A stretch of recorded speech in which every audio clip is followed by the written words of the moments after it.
Just a really simple question then I'm not sure how about to take that. long suffering. Yeah. So one of the things that I was noticing from the stories of Jacob and a lot of these biblical narratives is you do have this all-powerful God who's able to kind of essentially be the hidden protagonist in the narrative. But then the funny thing is that he's kind of revealing some of his qualities throughout the course of the story. So you were talking about the weird paradox of the fact that God somehow allows Jacob, Israel, to win the fight. Yeah, and he does that with Abraham too, right? Yeah. So my question is relating to Pansep's thing about the rats that you told like 3 or 4 times on a number of occasions. I saw one of your recent videos, you talked about it, where the bigger rat lets the smaller rat win because then the smaller rat won't engage in the game. So the question is twofold for me. One is God allowing humanity to win periodically so that's to allow us to actually engage in the dialogue through these stories. And two, is it a much more primitive version of the virtue of humility, which you wouldn't normally characterize of an omnipotent deity? Well, those are excellent questions. I really like the second one in particular, that God's decision to allow human victory from time to time is actually a manifestation of something approximating humility, or at least mercy. But humility is an interesting take on it. Well, it's also connected to Paul's image of how Christ hands himself over and allows himself to be defeated by men and therefore conquers sin, which is man's enemy. It's the same paradox where God enters into that dynamic with people And loses to win. and willingly loses.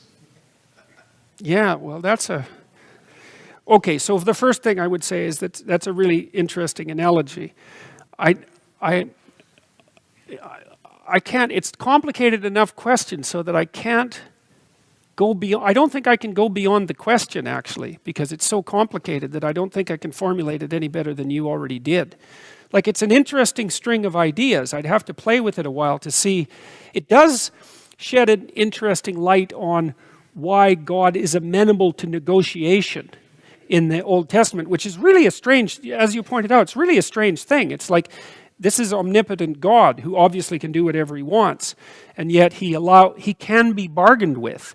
And that also opens up the question of why. Like, your hypothesis is, well, if you don't let the little rat win now and then they get dejected and quit playing. And that's a pretty good observation. If people don't get to win now and then, that's kind of what happens to Cain.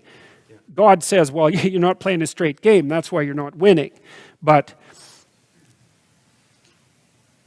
I don't know, there's an intimation in the Old Testament, and I think it's more developed in the New Testament, maybe not, that the straighter the game you play, the more likely you are to win. And so maybe part of the reason that God lets Abraham bargain and even Jacob is because they've started to play very straight games. And so maybe you do win in your wrestling with God if you play a straight game.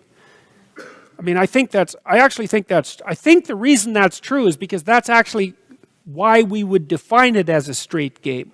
Now, then we could speak psychologically again.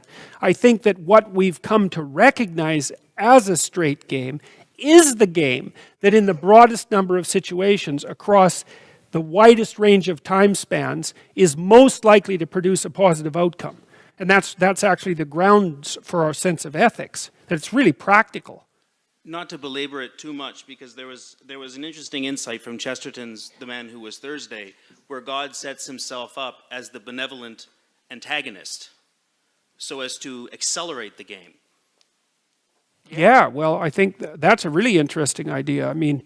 There is hints, I would say, throughout the biblical stories that the reason that God tolerates Satan, let's say, is because without an adversary, you're soft.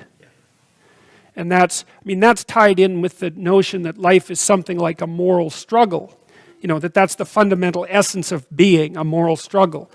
Now, I think that's phenomenologically a reasonable observation. Maybe other people don't experience it that way, but it seems to me, like within my own experience, that's accurate. Now, I don't know what that says about the fundamental nature of reality. But I had a vision at one point that I was in a ring with Satan, actually, believe it or not. And it was like a Roman Colosseum. And, you know, I was rather upset to find myself there, but I won. And I asked God afterwards why he would do such a thing. And his answer was, he knew I could win. That's interesting, you know, because, like, I don't know what to make of that. Believe me, I have no idea what to make of that. But the idea was that if you're trying to encourage someone rather than protect them, because those are really different things, right? To protect someone isn't to make them strong. To encourage them is to make them strong. Then you set them a series of challenges right at the point where they may win. And maybe you could make a case that that's what you do if you really care for someone. Now, I know that that's it. I'm not saying that that interpretation is correct. I'm not, but there's something, I mean, you definitely with your children, you know, when you're wrestling with them, say, when you're playing with them, you push them to the limit of their ability. Because otherwise they don't transcend their current abilities. So, yep.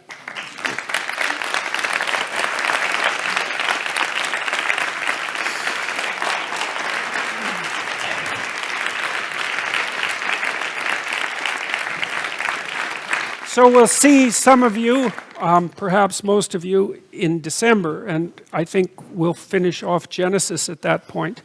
And then in the new year, probably not till the spring, I'll start with Exodus, which I'm really looking forward to because I really like the Exodus story. It's an amazing story and unbelievably deep. Not well, the ones we've covered so far have been, you know, pretty good as well. But so thank you all for coming, and we'll perhaps see you in about a month.